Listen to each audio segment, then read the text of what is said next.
So welcome to the Defiant Spirit Toolshed.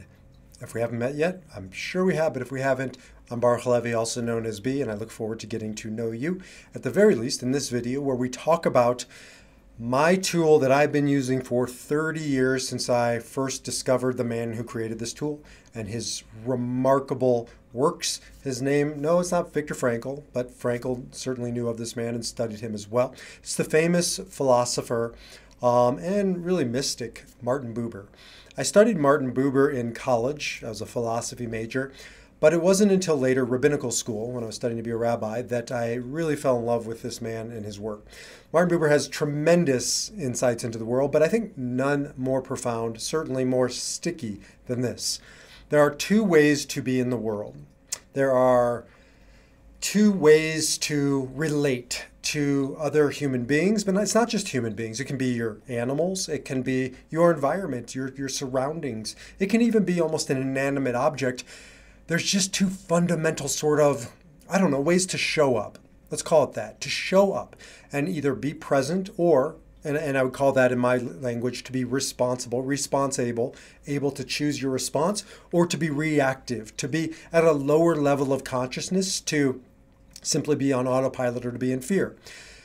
And that comes down to this. Either somebody or something or a situation is an I, thou. An I, thou is, that fancy word that nobody really uses. And even if I say it, you just sort of have a sense of the sacred, the divine, God, something royal and regal and special.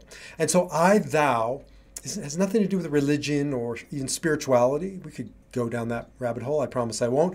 It has to do with a way of, again, showing up and seeing the person or the animal or the circumstance or situation through the lens of a thou. And I'll come back to that. And then there's the other way. So on one extreme of this pure consciousness, this I'm awake and I'm present and I'm in faith, not in fear, and I'm all in.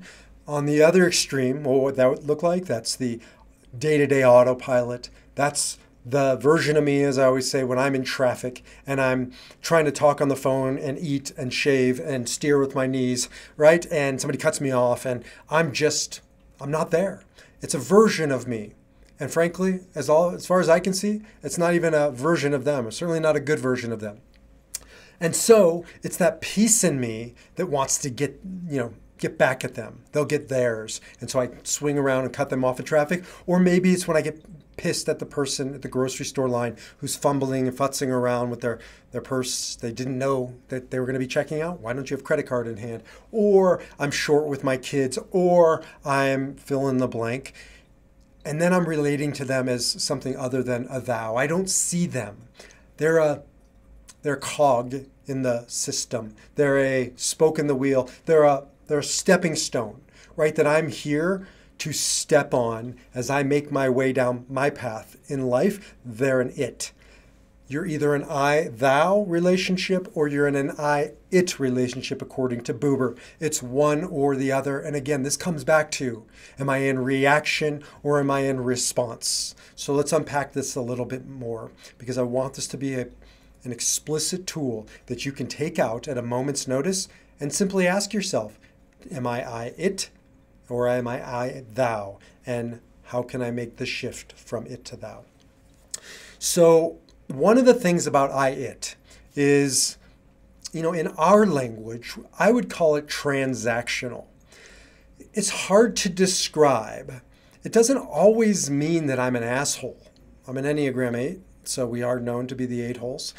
But sometimes I'll be just lovely. I'll even be a little bit, playful. But when I'm in an I-it mode, it isn't just that I'm mad at you or I'm explicitly angry or I'm obviously using you. It can just feel transactional. I used to do this with, not people, maybe I definitely did this with people. I used to do this with books. I would read books when I was a rabbi, and I would be on the hook for coming up with sermons and talks and teaching like multiple times a week. What I started to realize was I was pimping my holy books, the best books, the amazing books, modern and ancient and holy, meaning, Wayne Dyer or Eckhart Tolle or whatever. It's all holy to me if I'm in it and I can find something of value and integrate it into my life. It's beautiful. But what I was doing was I was pimping those books. I was using them. I was mining them for one purpose and one purpose alone, and that was to come up with something new, something clever, something innovative. It doesn't sound like a big deal. But what I have discovered is part of the problem with it is that we are transactional. I wasn't reading for pleasure anymore. Everything I was going was a tax write-off, literally and figuratively. Everything I was doing was in pursuit of something else. It was a means to an end. Was the book hurt by that? No, I was hurt by that because I couldn't find anything pure, anything just doing it for its own sake. Even when I would go out on a hike in those rare times when I was working too much back in the day with my family and I'd spend time, it just still felt transactional because if you do this for long enough, everything starts becoming a calendar entry. Even, I'm not proud to say this, spending time with my wife, making love to my wife. I'm not sure I ever went and put it in my calendar because I had an assistant. But if I did, it certainly was something like, take Ariella out to the movies, whatever the code word was. That's how bad it got. And there's a part of me that is lost, even if we're all present and in the experience of the movies, whatever those movies might be. There's still a piece of us because the process has been transactional that we're a little bit more transactional. And that's an it reality. It's hard to describe, but you know it when you're doing it. If you're honest, you do like the mirror moments, another tool in the shed, and you look at yourself in the mirror, you know, and it's hard to admit, but it's so important to admit. Are we with the people in our lives, our partner or our kids or our colleagues or our friends for the right reasons? Or is there something we're trying to get? Are we treating them as a means to an end? It doesn't mean we're trying to make a sale. It doesn't mean we're trying to, get into bed. It just means that it's not pure and that we're in the moment and we're all in it just to be present to them and bear witness to the gift, the miracle of this moment in life. On the other side, there's thou. Thou doesn't mean you bow down to the person. It doesn't have to be some formal religious moment. It doesn't have to be a special moment if what we mean by that is, a mountaintop moment. Go to the Grand Canyon or get a fancy hotel and spend the night. An thou moment can happen in the most mundane of places. I always come back to this one. My dad has been dead for a long time, and yet I go back to a very living moment for me that I've carried 40 plus years, 45 years, I guess at this point. Maybe I was about 8 years old at the time. And we were sitting outside of the College World Series back where I grew up in Omaha, Nebraska.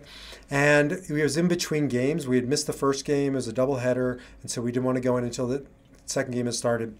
We were sitting in the grass and we were just sitting there playing with sticks, and we saw there was a caterpillar and it was dead and ants were crawling all over it. And we got into this really beautiful, meaningful discussion. I don't remember what we talked about, but I felt seen sitting there watching an ant farm do its thing, talking about my dad about the meaning of life at an 8-year-old's terms. I can't explain it, but I felt like a thou. And you know that feeling when somebody has seen you as a thou, when they've treated you as a thou. It can be your loved one, but it can also be at the store. When somebody says, go ahead in front of line, you have all these groceries, I have one, or you have kids, I have none. There's just this thou moment when it's not transactional. It doesn't make sense. It may not be prudent. It may, not be anything major at all. Oftentimes the thou moments are those small moments. It's, as I'm recording this, I'm heading off to a vacation.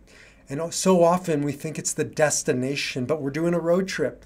And I have to remind myself in that car, 6 people in the car, bunch of teenagers in that car, right? After a day or two of driving, I have to remind myself that they're not a bunch of dirty its in the back, that they're beautiful thous. How many of these car trips do we have left? And when I can get back into this place, I it or I thou, invariably I'll choose the thou. Certainly it'll become a consciousness again that's on the table, and I can resume. I can return to that road trip to see that it was never about the destination. It's never about the destination, no matter what we're pursuing or doing. It's always about the process, the journey. And that's how we get back to I, from I it to I thou. It reorients our focus back to who's in front of us or what's in front of us, so that we can truly see them, so that we can fully be present, and so that we can go into it with consciousness. If this were the last day of my life, if this were the last interaction I had with this person, if this was the last experience I had on this particular outing, what kind of man would I be? What kind of person do I want to show up? What kind of memory do I want to carry? What kind of memory do I want them to carry of me? That is I it, that is I thou. It is simple as saying it, it is simple as naming it, and it is as simple as shifting your energy from it to thou. And that's the tool for the day, and that's what I offer you. Until the next video, defy your number and live your spirit.